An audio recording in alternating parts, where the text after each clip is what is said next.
Okay, well, it looks like people are still joining, but we still have critical mass, so we're going to go ahead and get started on time. I want to let everybody know that this is recording, but we can't see you or hear you, so you're all safe. If you do have a question throughout the evening, please answer it in the Q&A at the bottom of your screen. You'll see a little black and white bubble say Q&A. It'll look like a thought bubble, so ask your questions in there. And then we'll kind of hold those at the end because Maureen might get through some of those before the end of the talk. If there's something that requires clarification, I can try to interrupt her, but we're going to try to let her go through her talk. So, all right, well, here we go. So, all right, so if you don't know me, and you may not, I am Stacy Siegel, and I'm the Executive Director of the Seattle Architecture Foundation. And it is so exciting to be here. I'm kind of a little sad I can't see you all because that's one of the favorite parts of my job, but I do recognize many of your names, and so thank you for joining and supporting us. I am just really excited to introduce you to the Seattle Architecture Foundation, and many of you know this, but some of you may not, that our mission is to connect the public to the architecture, design, and history of Seattle. And we believe that the more you engage with design, the more you feel connected to your changing city.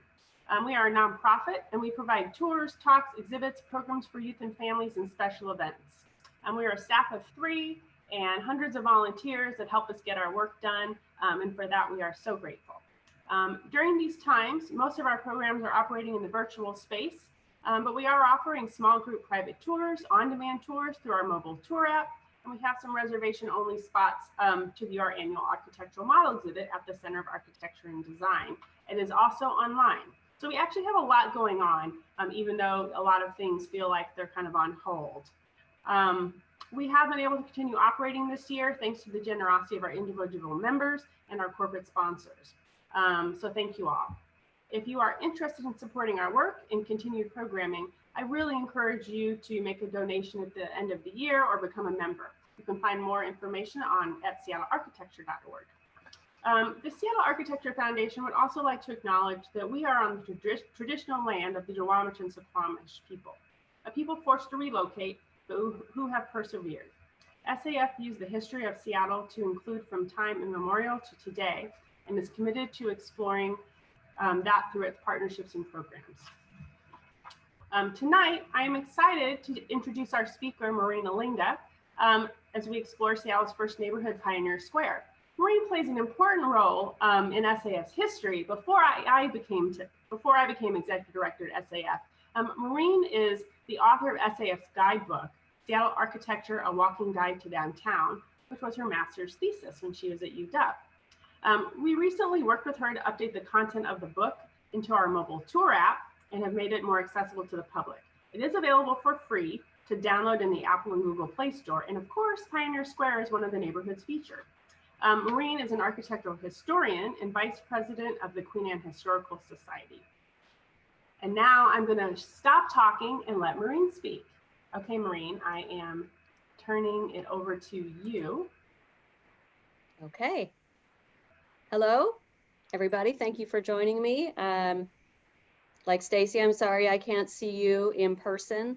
It's a little strange to do a tour virtually, but for this topic, it's actually a pretty beneficial platform because it allows me to show you some background history of what Seattle looked like before and what the architects, what their previous work looked like, so what they brought to this really important task of rebuilding their city. I mean, no pressure, right? It must have been a very exciting thing for them to do, a great opportunity, but they were really carrying with that the whole sort of aspirations that people had for this really booming city at the time and on the cusp of a new century.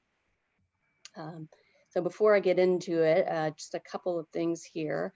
You can go to my website, maureenelenga.com, to find out more about my books, my experience, and some of my other writings that I do for the Historical Society. You can also contact me through here if you have any questions that I maybe am unable to answer after, that I can follow through on, or or any other reason you might want to contact me. I also want to acknowledge the original scholarship of Professor Jeffrey Carl Oxner, who was one of my advisors at UW, and this book, Distant Corner, that he wrote with Dennis Anderson, historian, the Seattle historian, really informs our understanding of the buildings in Pioneer Square, the architects who built them, and why these buildings look the way they do. And if this is interesting to you, I really recommend getting this book. It can get into a level of detail that I just don't have time to cover, including more examples of their work before they came to Seattle, before the fire, their other work outside of Pioneer Square in Seattle, subsequent work from the fire. So just a lot of details I'm not going to be able to get into, their partnerships with other architects, things like that, that are fascinating. So I urge you to look into that if you would like to learn more. So with that, I'll get into it. And I'm hopefully, you can't see me right now, because I don't want my little face square to get in the way of your view of what's on the screen. This is a view of the Pioneer Square neighborhood taken from the Columbia Tower. And the buildings with the little dots, little yellow dots, are the ones we'll be virtually visiting. I selected all buildings that have two street-facing facades, so all corner buildings, with the exception of one building on an L-shaped lot. So with that, we'll get started. So Pioneer Square is characterized by mid-rise masonry buildings, most of which were designed within the first 6 months after the fire of 1889, and then built over the next 3 years. And because the downtown was rebuilt in such a small window of time when architectural trends were quickly shifting, and because that center was moving steadily northward by the turn of the 20th century, Seattle's post-fire historic center was left largely intact. And that is also in no small part due to benign neglect of the area in the first half of the 20th century. And then by the 1950s, the entire neighborhood was threatened with just wholesale demolition for the sake of urban renewal, as was Pike Place Market at that time. And it's just so hard to imagine Seattle without those. But thanks to preservation activism that started in the early 1960s, the Pioneer Square neighborhood is remarkably well preserved. So now we'll do some background. At the time of this fire, Seattle's economy was really booming, but for the first 3 decades, Seattle grew very slowly. It's settled in 1852. Its remoteness kept the population from expanding much at all through the 1850s. It was only accessible to the outside world through its waterfront. There were no roads connecting it to other towns. So its economic lifeblood was its waterfront. That's where the exportation of milled lumber began from Henry Yesler's steam mill that he started in 1853. And the Civil War also slowed Western settlement for the first half of the 1860s. But there were some developments in the meantime that would set Seattle up to be a more attractive prospect for settlers once Western settlement resumed, including the addition of coal mining and exportation. In 1860, the military road to Fort Vancouver was completed, and that gave Seattle its first overland connection to other towns in Washington Territory. And then Seattle was selected in 1861 for the location of the Territorial University, which became University of Washington when Washington became a state in 1889. But even so, by its 10-year anniversary in 1862, its population had only reached 182. With the end of the war and the Transcontinental Railroad being built, settlement in Seattle did pick up a bit. By 1870, the population had reached 1,170 people. And the built environment of Seattle was utilitarian still at this point. All of the structures were built of wood. This is a material that was in obvious abundance. There were no local producers of brick. If they needed brick, it had to be brought in from other areas. And residential buildings were very simple, minimally decorated. Commercial buildings were typically, the false front types that one associates with Western frontier towns. And the only building of any grandiosity was the Territorial University building, which you can see in the upper left of this panoramic image. It was a 2-story rectangular classical style building that is located where the Fremont Olympic Hotel is today at 4th and University. It featured a projecting central portico that was supported by 4 Ionic columns. The roof was lined with a balustrade and had this distinctive central cupola. And all that remains of this building, of course, the building is long gone, but the 4 columns still exist. The cedar columns, now with fiberglass replacement capitals, are located at the Sylvan Grove Theater at the University of Washington campus. So this is Mill Street, which is now called Yesler Way. There were no architects in Seattle at all until 1871 when the first one arrived. But there still wasn't much demand for the services of professional architects, not until really the early 1880s when Seattle's first real estate boom on railroad speculation began. Seattle and Tacoma had been locked in this tight competition to become the premier city of the Pacific Northwest. And Seattle had been dealt a significant blow when Tacoma was chosen as the terminus of the Northern Pacific transcontinental line. But the coming of the line did nonetheless attract some investment in the area. The first architects who came had emerged from the building trades rather than through formal education. And often they came by way of San Francisco and Portland. And this image, I've dated it as around 1876.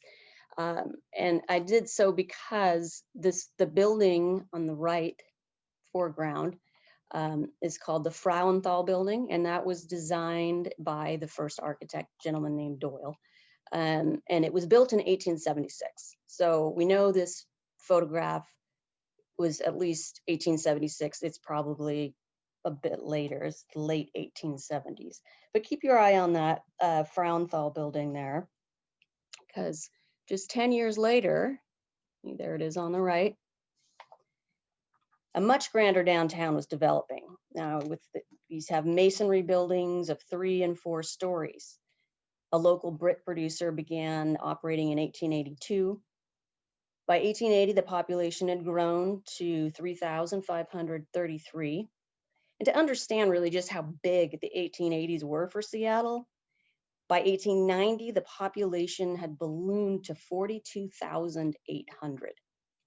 This growth and the increasingly sort of metropolitan character of the commercial center was, of course, a point of civic pride.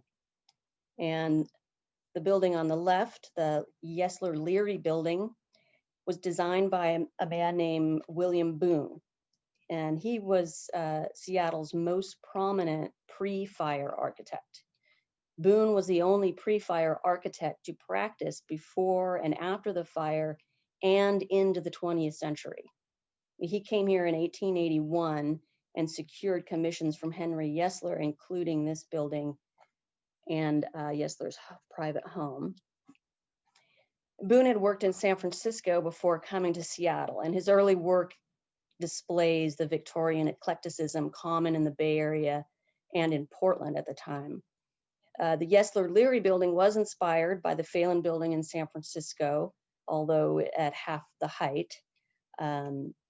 Other hallmarks of Victorian design convention include this sort of gridding of the facade, where the pilasters are interrupted at each floor by belt courses and framing these tall, narrow windows.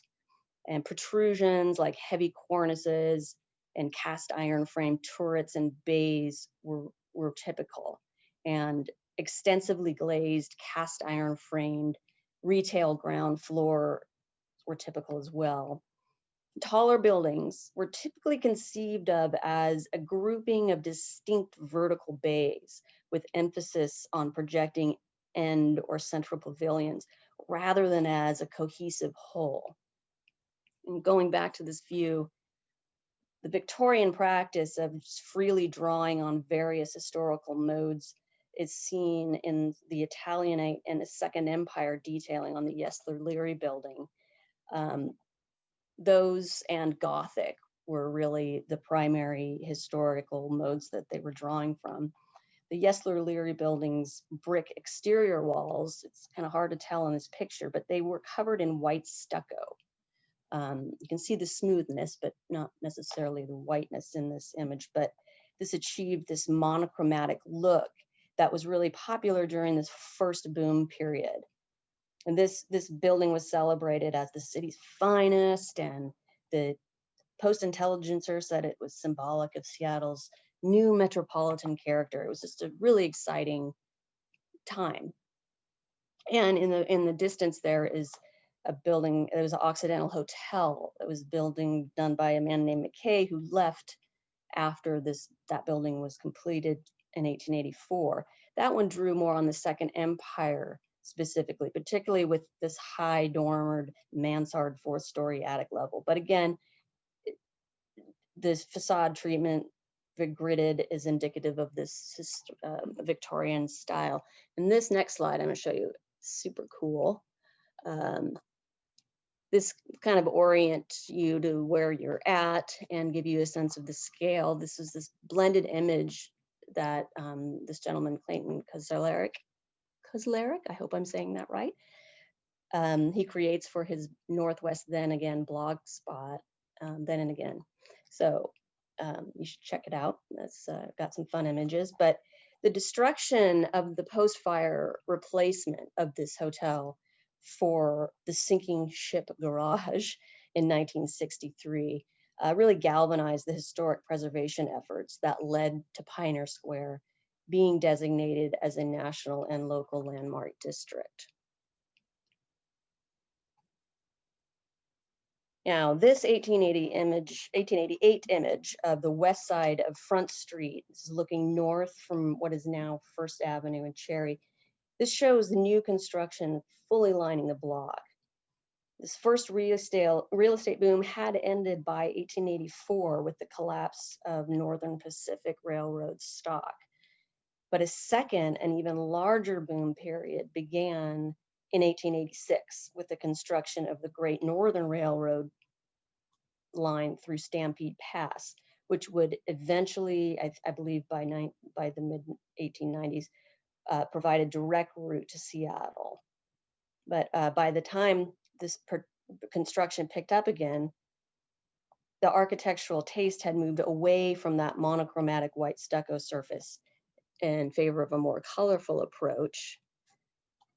Boone's Tuckless and Singerman building at the end of this block on the corner of what is now First and Columbia demonstrates this trend with this dark red brick, and it's contrasted by light colored stone belt courses, windowsills, and decorative details, while still within that Victorian design framework, ordered in these vertical bays. It almost looks like row houses.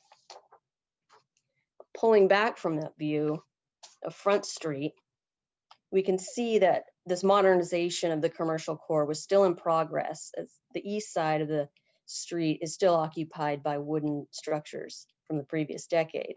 And this was the condition of Seattle's built environment when the fire started at 2:30 p.m. on June 6th, 1889, in a cabinet making shop at Front and Madison. And winds swept through the swept the blaze southward, and it burned 116 acres of Seattle's commercial center and waterfront.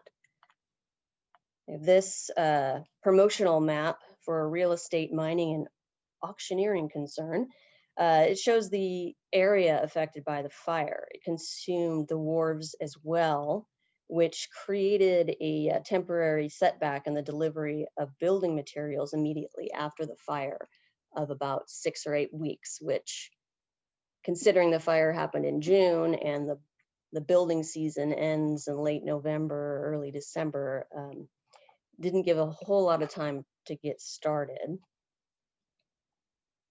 So this image facing east toward the fire break on 3rd Avenue shows the remains of the Dexter Horton Bank there. And in the background here is the 4-story Boston block. That was the first building in Seattle that had a passenger elevator. It just barely escaped being right on the edge of the fire break. And you can see across the way from it, tents have been erected for the continuation of these businesses who lost their locations in the fire. And if anyone's curious, as I usually am about these old photos, this imposing building up in the background there, that was the Central School, which was designed by William Boone and built in 1889. And it was one of the first 2 Seattle schools built of brick. And the fact that such a large and substantial school was needed suggests how much Seattle had grown by the end of the 1880s. Within days of the fire, it was seen as an opportunity to address infrastructure problems, including regrades to raise the street levels, in some places up to 32 feet, because they were at sea level. So that created all kinds of drainage and sanitation problems. So the city took the opportunity to deal with that, to widen streets. They created a professional fire department rather than a volunteer fire department. And the city passed one of its earliest building codes, Code 1147, which required buildings to be constructed, masonry construction in the downtown core, and with walls of graduating thickness depending on height, and for interiors to use what was called slow burning construction. And that involved the use of heavy timber, iron, or steel members for spans of 27 feet or more. Wooden cornices were completely prohibited, and protrusions like bays and turrets were limited. Here's an image of construction, rebuilding after the fire, looking south to the Tide Flats, which are now, that's now the Soto area where football games and such are played. And Seattle architects were challenged, obviously, by the limits imposed by the codes and the access, there's somewhat limited access to building materials, and by their own experience as designers. And they knew what they knew. They weren't going to just drop all of that. So they brought all of that to their effort in designing this new downtown and drawing their plans for their new modern Seattle. They looked to trends emerging from the East Coast and the Midwest. And they were able to do this. This was a fairly recent development that they were able to do this without actually traveling there, because there were newly established and nationally distributed architectural trade journals, like American Architect and Building News that had been established in 1876, Inland Architect out of Chicago that was distributed in the Midwest and the Far West, as we were known then. And it was a time in America, and particularly out west, when the practice of architecture itself was going through changes and emerging as a specialized profession separate from that of the builder craftsman. And this distinction was also advanced by a greater differentiation among building types in the mid-19th century, especially with increasing industrialization and corporatization after the Civil War. Prior to that, An apartment building would have looked very much like an office building, a school like a hospital, and and also technological advances in building, like elevators, mass production of steel, allow buildings to grow taller, particularly in large established cities like Chicago. And that forced architects to grapple with how to architecturally express unprecedented vertical scale. And they looked to the work of Boston architect H.H. Richardson, who, like all great trendsetters, had a rather eccentric personal style. Richardson had developed, he was formerly educated architect, and he drew on European architecture of the 9th through 12th centuries and developing an approach that was expressive of permanence and visual weight, and that provided a sense of order and proportion that had largely been lost in Victorian eclecticism. He was influential during his lifetime, and he died young at 47, at really the height of his influence. And after his death, his style was embraced by other architects as a uniquely American style and was widely emulated. And as observed in Distant Corner, Richardson's architecture offered a clear system that could be applied to multiple building types and demonstrated how to achieve an architectural image of strength and stability without application of elaborate decorative detail. And that was a system that was particularly well suited to ending the common problem of urban conflagrations in the first half of the 19th century. Key features of Richardson's architecture were wide round arches around doors and windows, arches that typically rested on robust or grouped columns that were either freestanding or engaged to the wall surface. He always used stone or brick or a combination of both. In Seattle, that aspect also lent it well to the demands of the new building code. The nature of Richardson's commissions somewhat limited his examples for designers of commercial office blocks. The bulk of his work was institutional or public university buildings, churches, libraries. The Marshall Field Wholesale Store was one of the exceptions, though, and it was hugely influential on Midwestern architects who were incorporating his style into commercial buildings. It was very forward-looking in its structural expression. There's no applied decorative detail, no formal hierarchy given to the entrance. It's just in the middle of the building. No raised cornice or parapet or projection of that bay where the entrance is. So the regular rhythm of the vertically continuous arcade, the simplicity of the design, the rusticated stone, they themselves are expressive and together present a very coherent whole. As this that had a big influence on Louis Sullivan when Adler and Sullivan did the auditorium building. The auditorium building's program was massive as the building itself. It contained a hotel, theater, office building, restaurants, all within the building, and it occupied an entire city block. Occupies, it's still there.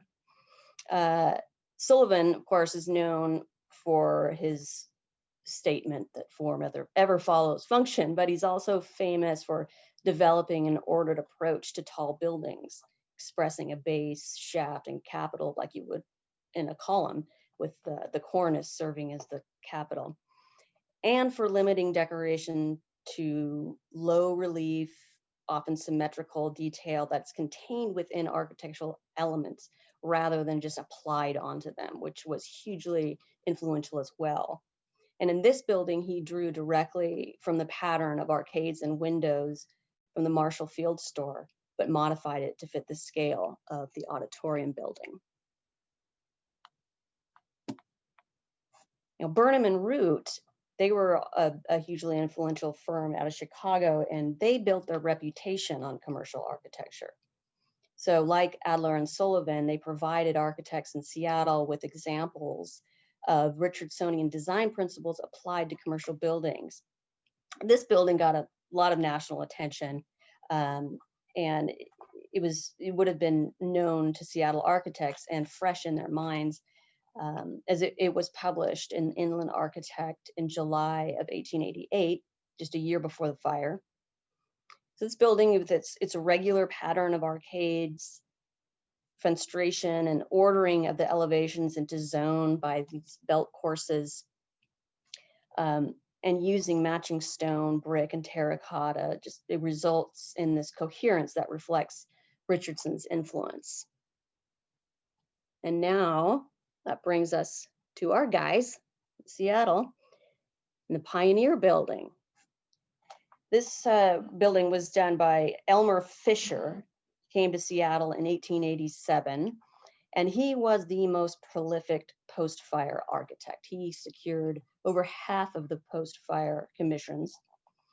And after he first came to Seattle, he secured major commissions from Judge Thomas Burke and from Henry Yesler. And with that, he overtook Boone's position as the leading architect just before the fire.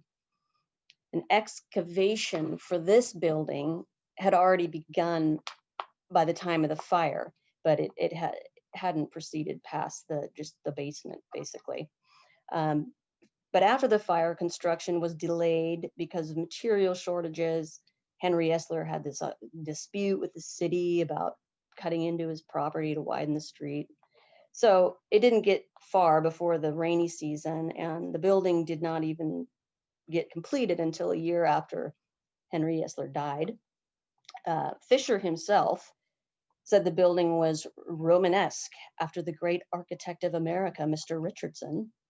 I'm pretty certain that Richardson wouldn't have thought that, but although it does incorporate elements of Richardson's style, it clearly does so within the Victorian design framework that Fisher was familiar with. Richardson's influence is most apparent in the rusticated stone arches springing from clustered columns at the entrances, and the grouping of windows under arches, but still he's using this grid composition, vertical emphasis. The exterior is Bellingham Bay gray sandstone on the ground floor with red brick and terracotta ornamentation. The projecting bays on the side and the front are cast iron. And these stacked stone pilasters going up the central bay, that is an unusual and somewhat curious feature that's unique to this building. But it does make a little bit more sense when you see the building as it originally appeared. In 1949, there was a major earthquake in Seattle, and after that, as a safety precaution, cornices were removed from most of the buildings. But the central bay of the Pioneer building originally terminated in a one-story pyramidal tower. And the reason for those pilasters comes through pretty clearly when you see it like this, and they seem much less strange, I guess, for lack of a better word, when you see it as it was. And here on the right, this is the Trinity Church with Richardson design. And here we see Fisher directly emulating Richardson in the near identical design of the pyramidal tower. And, you know, these Seattle architects, they were accustomed to this Victorian, style, just freely drawing on various historical modes. So it's perhaps not surprising that Romanesque was at least, early on seen as another historical mode to incorporate.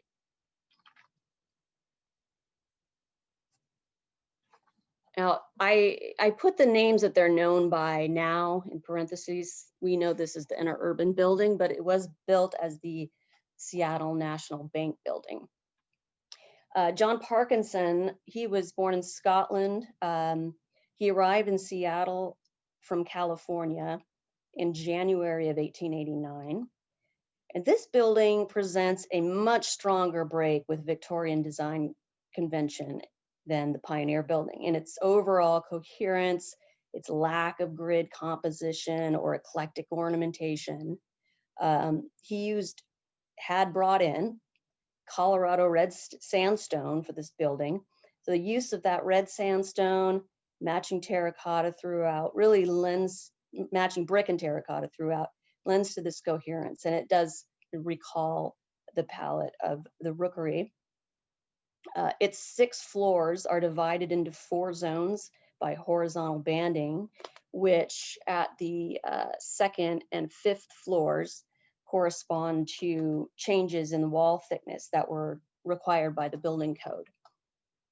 Spandrel panels here are recessed, allowing the pilasters to rise uninterrupted in each zone, and round arches articulating the 3rd through 5th floors with corresponding rectangular windows above. So there's this regular pattern. There's not a vast array of window openings. There was no protruding cornice on this building. Instead, it terminates in a parapet with arches that correspond to the window arrangements below. So the building never lost its top. It looks as it did when it was built. On the ground, the bottom 2 floors, the double height arches define the bays in this continuous rhythm, meeting at the corner, which was the entrance to the bank. The bank enters, it's recessed under a round arch that springs from engaged clustered columns and has these elaborately carved capitals, which I've shown detail over here. This decorative carving is contained within the structural elements. That's rather than applied to the surface, and that really reflects Sullivan's influence. Because this over the door, so down here is a lion head, and I think this is another lion over here, another grotesque here. Unfortunately, there's some loss, but just very beautiful. Parkinson had a brief post-fire career in Seattle. He was hired as Seattle School's first architect in 1892. He held the position until it was eliminated in 1894 because fundings for schools dried up, and well, funding for pretty much anything dried up after the nationwide financial depression of 1893. So he moved to Los Angeles at that time, where he went on to establish himself as a leading architect down there. And his work there included the Los Angeles City Hall, Bullock's Wilshire, the Los Angeles Coliseum, all buildings most people are familiar with. And he spent the rest of his career in Los Angeles and worked almost up to his death in December 1935. The Globe building, this was William Boone, who had done the Victorian styling Yesler Leary building. As mentioned earlier, he was the only architect who practiced before, after, and into the 20th century in Seattle.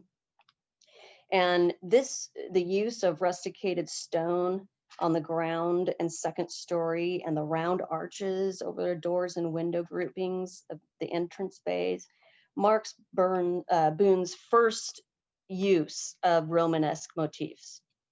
And his experience, his background in Victorian design is evident, though, in the vertical emphasis created by these protruding entrance bays on the corners, and were originally marked by these rectangular pediments that rising above the cornice on the ends and in the side of the building, side entrance. And the treatment of these ends as distinct pavilions was reflective of the programmatic design demands of the building, because originally it was the Marshall Walker building, and it was named so because it was developed by 2 owners, Marshall and Walker. And originally the building was divided down the center by a brick interior wall. And the emphasis on the corner bays marks the entrance to each owner's side. So it's kind of like a commercial block duplex, I guess. The building was then occupied by the Globe Hotel in 1898, and it has since gone by that name.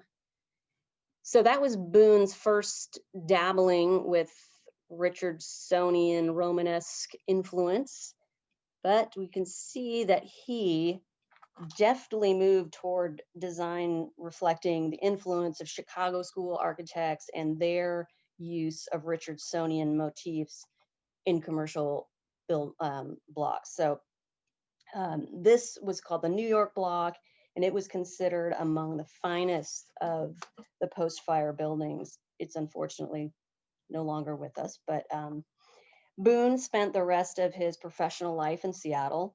He served as the first president of Seattle's chapter of the AIA the year of its founding in 1894. He retired in 1910. He died in Seattle 99 years ago today on October 29th, 1921. Now this is a lovely building, the Bailey Building. Might call to mind the Marshall Field store with its all stone edifice. Charles Saunders moved to Seattle from California just after the fire in June of '89, and apparently at the urging of his client, who was a Pennsylvania-based real estate investor named William Bailey. And Bailey had purchased land in Seattle prior to the fire. And it was Bailey's patronage of Saunders that gives him the distinction of being the only architect who arrived after the fire to secure major commercial commissions. The Bailey building's street-facing facades are faced entirely in Tenino sandstone. It was the only post-fire commercial block faced entirely in stone. 6 stories are divided into 3 zones by slightly projecting horizontal molding at the 3rd and 6th floors, corresponding to changes in the wall thickness required by the building codes. A decorative detail is limited to just carved acanthus leaves around the entrance. The design was described in the newspaper at the time as displaying firmness and massiveness, elegance and architectural simplicity, which is really a perfectly apt description for what was really a very forward-looking building that reflected trends emerging from Chicago. If you notice, there is the irregularity of the bays here, 2, 2, 2, 2, and then 3, 3. And that was not a stylistic choice. That was a programmatic demand that indicates the location of interior dividing walls. But the simplicity of the design and the effect of the monochromatic stone exterior just achieves a coherence despite the irregularity arrangement of the bays. Saunders spent the rest of his professional life in Seattle, and like Boone, he was a founding member of the AIA chapter here and served as its first secretary. He also represented Seattle's 45th district in the state legislature from 1923 to 32, where he was involved in early conservation efforts. He retired from architecture in 1929 and died here in Seattle in 1935. The Maynard Building, this is my personal favorite. The photo doesn't do it justice. It's really beautiful when you see it in person. Its architect, Albert Wickersham, not a lot was really known about his past prior. He was born in Arkansas. He came to Seattle from Portland in 1889 as a supervising architect on the Denny Hotel for his New York-based employer. But he soon established his own practice here. The 5-story Maynard Building was built for the Dexter Horton Bank, which was Seattle's first bank, and it was constructed on its original site. It stands out among its neighbors for its use of St. Louis buff pressed brick and Bellingham Bay sandstone on the interior, but also for its very confident application of the design principles of Chicago school architects and their integration of Romanesque elements. So see the main entrance, which in this photo is obscured by trees, but excuse me, get some water. Okay, the main entrance is situated beneath a low round arch supported by a pair of columns with pink granite shafts and intricately carved capitals. And the ground floor is punctuated by uniform round arch windows and divided from the upper stories by a belt course. And the brick piers with rounded edges ascend the second through fourth floors underneath an arcade of round arches. And the recessed spandrel panels have just a simple checker motif that is repeated above the arcade. The rectangular windows on the upper story are set beneath corbelling and a slightly projecting cornice. And there's a small engaged tower that at the southeast corner, and it rises the full height of the building. And that, with the rounded edges of the piers, when you see the building, gives it a really kind of sumptuous look. It makes me think of like a 1930s touring car or something. It's very, very lovely building. But other than the emphasis on the main entrance bay being slightly projected and having a raised cornice, a pediment there, other than that, there's virtually no trace of Victorian convention to be found in this building. And here's some detail. There's the beautiful carvings, which, like those on the inner urban building, they're contained within the architectural elements, again, reflecting that influence of Sullivan and Chicago school architects. We have, it's mostly a symmetrical, stylized leaf design, but there is a little grotesque here. So Wickersham, he spent the rest of his life in Seattle, but surprisingly, this amazing building did not lead to any really big major commercial projects. He did mostly smaller commercial projects, but he did design a very well-loved school, and this is a shout out to my colleagues at the Queen Anne Historical Society.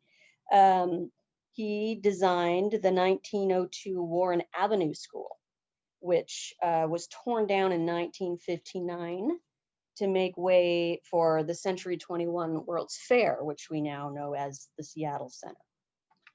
And I know at least one of my fellow board members went to that elementary school. So Wickersham died in Seattle in 1926 at 75, but he did leave us this lovely building. The Yesler building, this was one of the 3 post-fire buildings that Elmer Fisher undertook for Henry Yesler on the prominent intersection of what is now Yesler Way and First Avenue. Only the rusticated red sandstone first floor was completed to his design. He took a hiatus from architecture in 1891 to dabble in real estate investment, a decision from which his career in architecture never fully recovered. So the project was completed by his former employee, Emile Deneuve. Deneuve completed the top 5 floors using pale yellow brick and a more subtle articulation of the bays than Fisher's design. He used unified repeated arches. It's also a departure from Fisher's original design that called for a variety of different window openings and arched forms. He did retain the projecting end bays, which originally extended above the cornice and gave it a rather awkward, ungainly appearance, frankly. The building was altered in 1904 with a rear addition and smoothing over of the rusticated base and redesign of the cornice. And this building was purchased by Mutual Life Insurance Company in 1895 and has since gone by the name. Deneuve's original origins and his training are not really known, but he arrived in Seattle in late 1889 and worked as a draftsman for Fisher until 1891. He stayed in Seattle, did some residential and commercial work, and he actually served as mayor of West Seattle from 1900 to 1905. He later moved to San Francisco, where he died in 1915. Fisher unfortunately lost everything in 1893 and moved to LA, where he died in obscurity in 1905. They also both had their hands on this last building that we're going to look at tonight, the Schwabacher building. It was designed for the Schwabacher brothers grocery and hardware wholesalers who had operated from this site since 1869. The building underscores the brevity of the architectural moment that post-fire architects were working in and demonstrates the success of the post-fire building codes. It's the only building we're looking at tonight on an L-shaped lot. The Yesler Way facade retains the original design by Fisher and displays the influence of Romanesque design with the sandstone base and its window arrangement under the fourth floor round arched arcade. The First Avenue South facade, designed by Deneuve, was executed in a Renaissance revival mode. Cream-colored brick, a fourth floor arcade of small arches springing from slender round columns, and a frieze decorated with roundels is topped by a slightly projecting bracketed cornice. Now here's how the building looked originally. This is from May of 1891, and it is festooned for the visit of President Benjamin Harrison, which was reportedly attended by nearly the entire population of over 42,000 at this time. But a year later, oh no, another fire. The fire partially destroyed the building. The Schwabacher company then decided to restore the original facade on Yesler, but the First Avenue South facade was so severely damaged that they opted to replace it entirely. And Deneuve's design shows that the move away from Romanesque revival had already begun just 4 years after the fire. And it also shows that the building codes were effective. As the fire was contained within the building and it did not completely destroy it. And I'd say just about as many people showed up for that as for the president's visit. Okay, so this is the Schwabacher building as it looks today. That little building in between, the Bank of Commerce, was the third of Yesler's buildings that was designed by Fisher and completed by Deneuve. The first wave of post-fire construction ended with the economic collapse of 1893, and construction didn't resume in Seattle until the boom brought on by the 1897 gold rush. By then, stylistic trends had moved away from the influence of Richardson, and Seattle's commercial core was moving steadily northward, leaving us with this collection of buildings from a really defining moment in Seattle's growth, from a pioneer town to the Queen City of the Pacific Northwest as it emerged in the early 20th century. So that wraps up my presentation, and I welcome any questions and hope that I can answer them for you. So I will stop sharing my screen and wait for Stacy.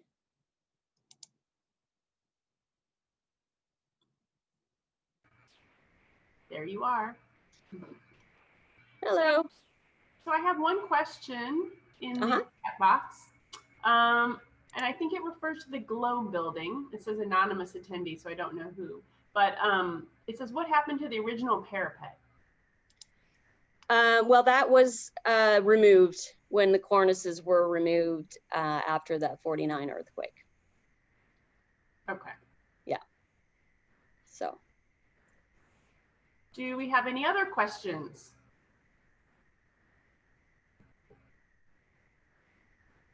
Oh, I No? must have really covered it. Oh, yeah, I think that's the only one so far. Well, I have a quick question. Well, I don't know if it's quick, but it was great to see some of the historical buildings in Chicago. And we see that we have so many great examples here in Seattle too. In your opinion, how do you think we stack up in terms of our preservation efforts of our downtown core?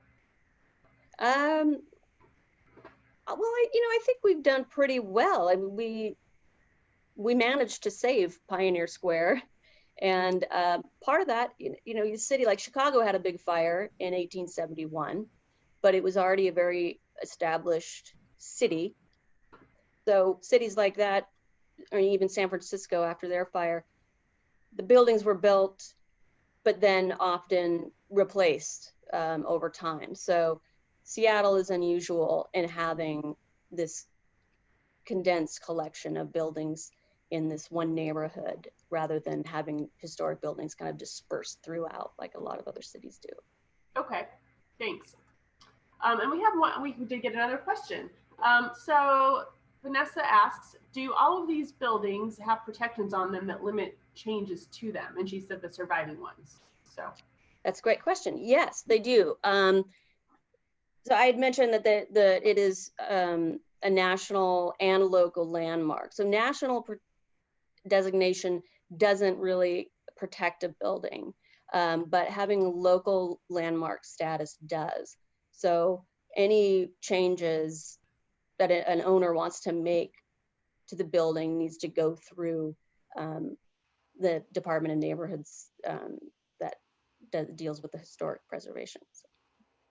okay, we have a few more questions now, so let's try to get to them in the next few minutes. Let's see, from Leanne, when were the other parapets removed?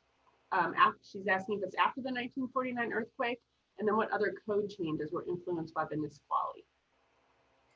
That was after the 49 earthquake that they were removed.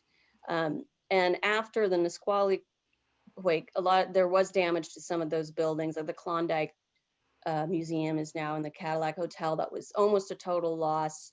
But Historic Seattle stepped in to save that one, fortunately. So they seismic retrofitting had to be done on these buildings, which takes time and money. And I think a lot of that work has been done on the buildings already that need it, but it is hopefully, I'll be done before the next quake hits us, as it inevitably will.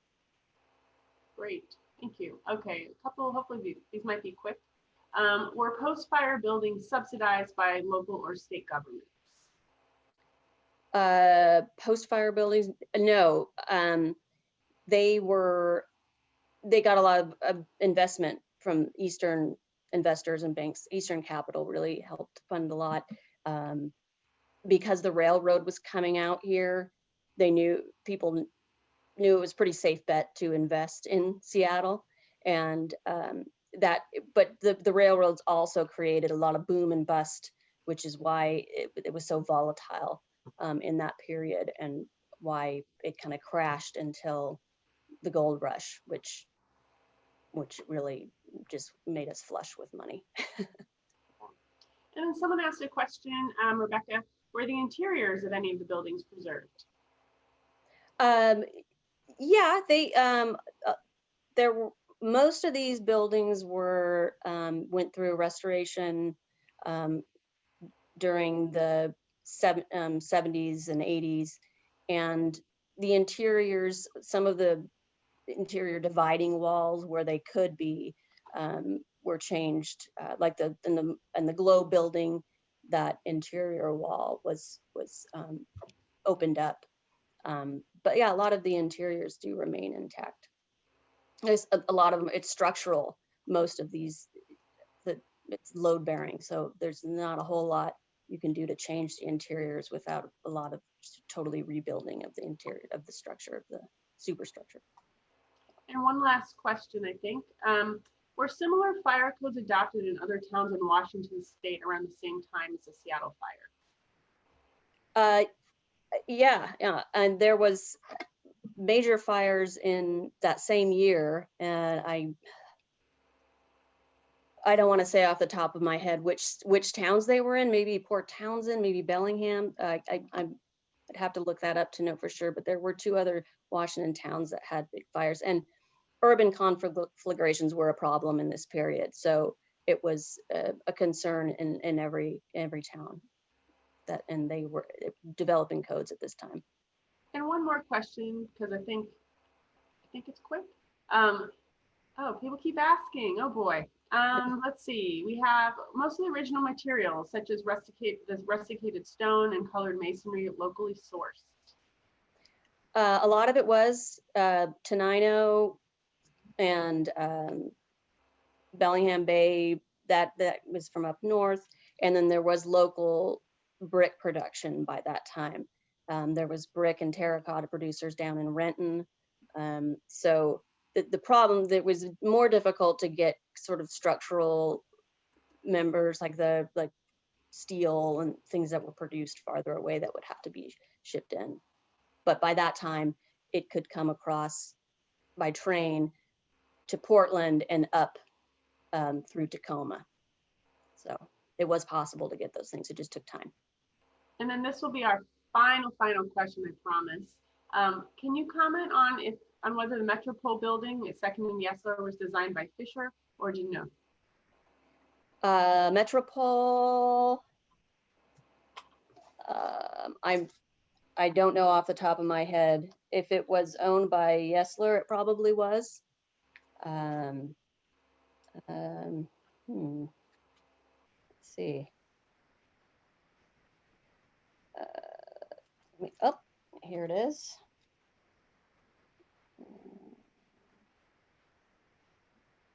Yes, that was also a Fisher and Emile Deneuve both had their hands on that one.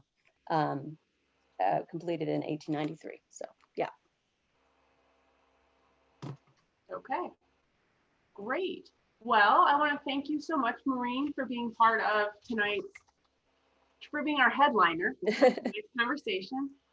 We really count on the generosity of people like Maureen to be part of these programs. If you have ideas for other programs that you'd like to see, please do let us know.